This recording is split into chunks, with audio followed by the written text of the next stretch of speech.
Hello everyone, thank you for popping by. I just put together this quick collaborate just to give you a little bit more information about Learning Objective 6, critically reflect on personal literacy. I just think it will help you to have a little bit more information and context, especially when you're thinking about what sorts of things you can include. So I shall take you through now. So the topic there that you can't quite see is the assessment and of the unit and the overview, and most of this information is directly lifted from the details, so there's nothing new here. I'm just sort of highlighting the sections that refer to the Learning Objective 6. So this information is pretty much the same, just setting the context and the purpose of the assessment. And here it is, this section here. This is a place where you'll also critically reflect on and evaluate your professional growth as a teacher and demonstrate your developing ability to meet personal literacy and other requirements for professional teaching. So as I said in the other collaborate, if you haven't watched it yet, is that we're taking information internally from the unit learning materials and also externally to act as evidence. So the assessment supports the ability to demonstrate achievement of the following learning outcomes, and the main one is critically reflect on personal literacy. So that's what we're focusing on just for the next few slides.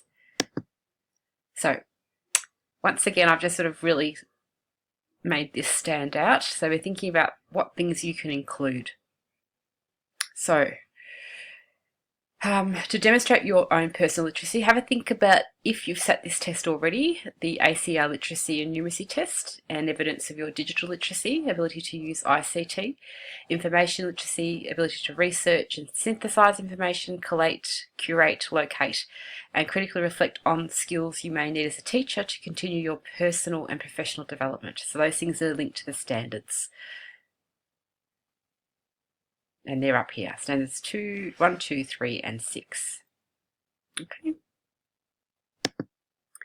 All right, so the assessment criteria. The critical reflection is 500 words. So you're going to provide a critical reflection written in first person, supported by literature, of your personal knowledge and understanding of literacy across the curriculum, reflecting upon your knowledge of literacy, your strengths and areas to develop, and then your personal literacy competence outcomes using support statements about your own literacy competence with reference to relevant evidence. So you need to actually provide, and we'll talk about that in a minute, some things to show that your personal literacy is of expected standard. Okay, so this is what's in the rubric. For a pass, all the components of the portfolio are included, and there is evidence of personal literacy achievement and development. The credit, there is a critical reflection and rationale, detailed and evaluative reflection of personal knowledge and understanding of literacy across the curriculum. And then the distinction actually fills it out a little bit more.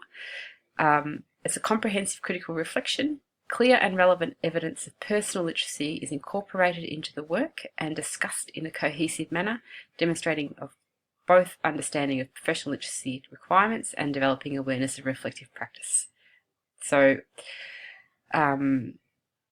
if you have a look at the standards, that would be something that you would be responding to as a graduate and further on in the career. So it's something that we would do regularly as a teacher, to reflect on our own our practice.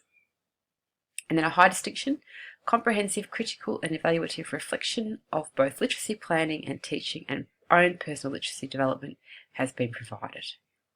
So I guess the pass and the distinction are the two that are giving the most insight. So to get you there, there's a sample of evidence list that is in the Week 10 learning materials. They have been developed from the ACSF framework of Level 5, which is what we are working towards. So reading, writing and oral, and then I've put some examples of each of these. So you can refer to these. I'm not going to read through them all now, but that information is there available for you, and it should just give you some ideas. And we can talk about this more in Week 10, but it's probably good just for you to have a bit of a question. Now the ones that my screen's covered, other examples that show high-level reading, interpretation and comprehension skills that relate to criteria, feedback from a mentor teacher in relation to communication and ability to articulate information to students whilst teaching a concept, feedback from a lecturer grade result on presentation skills. So they're there for you to sort of give you some ideas. You may come up with some other ones, and that's fine, but this is probably quite a good starting point. So As I said, the resources in week 10 provide support for this section of the assessment, and it's just a little bit of information about what's going to happen there. We're going to co-construct some ideas, so you might be able to build on what we've already provided. We'll look at the reflective cycle mentioned in week 10 and refer to techniques similar to the STAR model. And then attaching evidence of personal literacy. You don't need to necessarily attach, I don't need the full report, I don't need any of those things. Just perhaps a screenshot would be great. So I've got there, this can be as simple as taking a screenshot of an assessment with a strong written component of different text types and purposes, examples of relevant skills within a mentor report, evidence, or the ASAR test. So it's just something that I could just refer to verify what you've talked about. Okay. And yep, so week 10 we'll work together to form a consensus regarding the experience that should be demonstrated in the end. Consensus should recognise the ACR literacy and numeracy test, demonstrated literacy across this unit, the reading and writing are priority, but multi-literacies should also be included somewhere, so just have to think about how you can demonstrate that. And then how literacy is related to the requirements of a teacher, such as those mentioned in the defining standards of personal literacy and numeracy for new teachers. This means examples are relevant to academic, professional and or teaching contexts are preferred. Okay, so the standards.